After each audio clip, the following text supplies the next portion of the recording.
Hi, my name is Javon and I'm 17. Hi, I'm Chidera and I'm 17. Hi, I'm Maggie and I'm 17. Hi, I'm Danielle and I'm 17. I'm Tegan and I'm also 17. You just found out someone has fired shots in a school across town. Your first action, a double of emotions, shock, terror, and curiosity. Your second action, an immediate swipe for your phone. You must find out what happened. Your third action, you have to tell somebody. You must let them know about this tragedy. Then the cycle repeats on to the next person. When you passed on that information, did you know if it was correct? Did you know if it was particularly biased? Did you just help the killer get exactly what he wanted?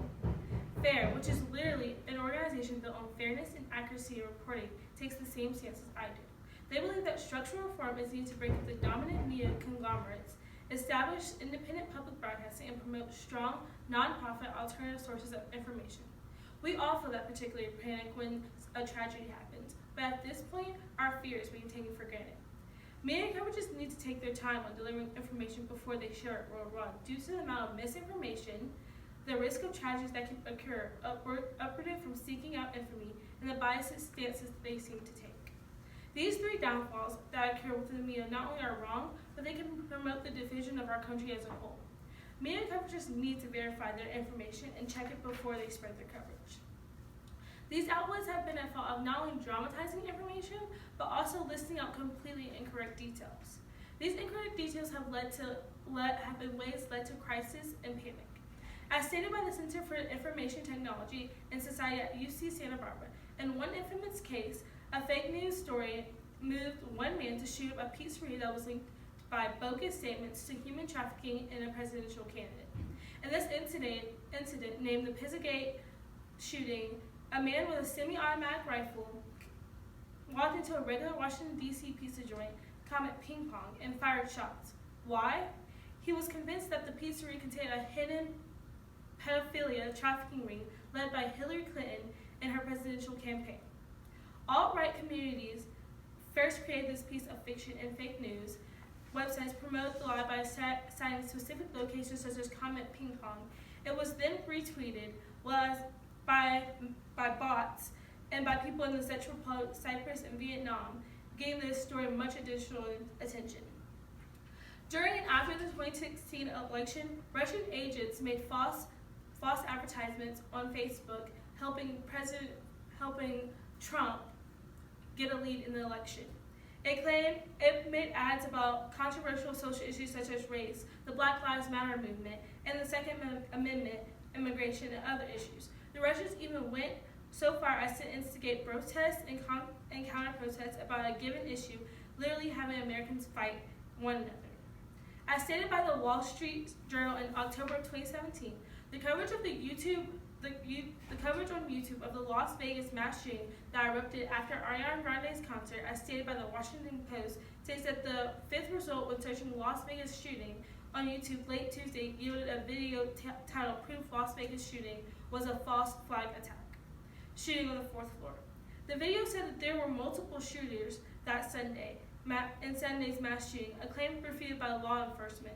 Posted by a channel called the End Times News Report, it had amassed more than 1.1 million views in about 27 hours. In spite of this, YouTube had to create an entire new algorithm for their program in order to weed out the fake news. Although YouTube has tried to fix the issue of fake news, there's still a dramatization of information within the media, which has also caused unwarranted panic. In early 2018, a post was made on a local news station that there have been 18 school shootings in the first 45 days of 2018. But of the classified school shootings, 6 were isolated disputes having only 1 casualty in total. 2 were cases in which real guns were mistaken for fake guns with only 4 injuries. An additional 2 were suicides, and 1 being an actual student. Another a bus shooting with no casualties. And finally 6 shootings within a school with only 2 being classified as actual school shootings.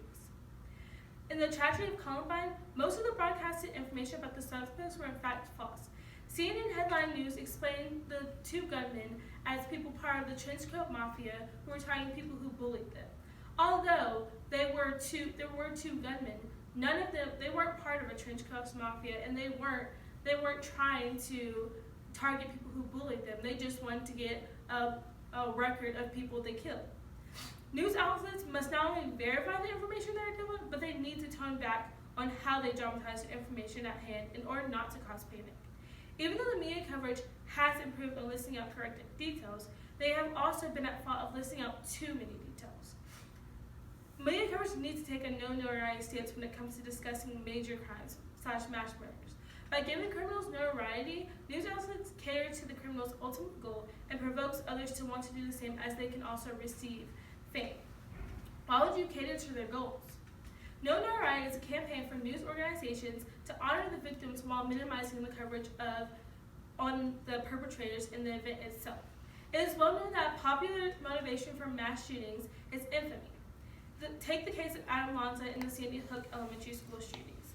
Most people know his name worldwide, but nobody knows Jesse Lewis, a child explained as just a happy boy longing to make gingerbread houses when he got home.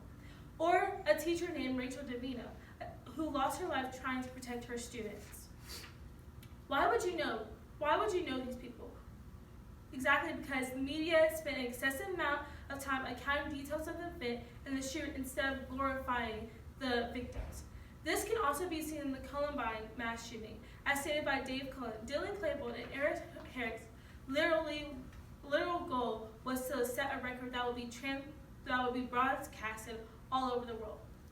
New Zealand's Prime Minister Jacinda Ardern has realized this major problem, and in the case of the Christchurch mass shootings earlier this year, she has publicly denounced any use of the shooter's name and asked the press to do the same.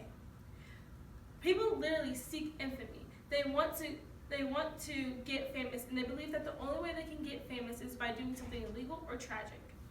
University of Alabama criminologist Adam Langford said that fame or infamy has emerged as a common thread in mass shootings since Eric Harris and Dylan Klebold predicted on videotapes left behind that their armed rampage at Columbine High School will be one for the history books. And sadly, they were correct. He said a long litany of mass shooters, from Virginia Tech gunman Cho Seung-Hu to Adam Lanza of Newton Con, have cited Harris and Klebold as inspirations for their actions. The media's coverage of mass shootings allows this in several ways, by not only naming and describing the shooter, but also detailing the crime and ranking the shooter against successful attack. In April of 2019, around the 20-year anniversary of the Columbine mass shooting threat in Denver, Colorado,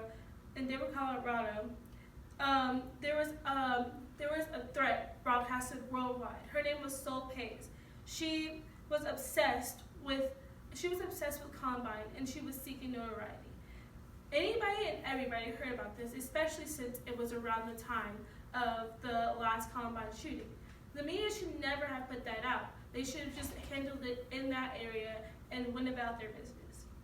News outlets must keep these details and names out of coverages of mass crimes in order for the goal of infamy to not be reached by the perpetrators and not even be thought of for people seeking.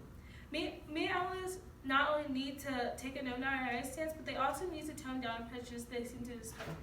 Media coverage needs to learn to take an unbiased stance when informing citizens information. Through taking a biased stance, they feed into unconscious racial and political biases. Racial biases are seen everywhere in media. Like for this top picture. This is after the Haiti flood. In this top picture, you see a young man trudging through chest-high floodwater after Hurricane Katrina in August of 2005. It looks as though he is trying to survive, but risking his life to find food. The media described that picture as a young man walking through chest-deep floodwater after looting a grocery store. Looting is a crime. The punishment for looting is getting shot. In the second picture, on the surface, you see almost the same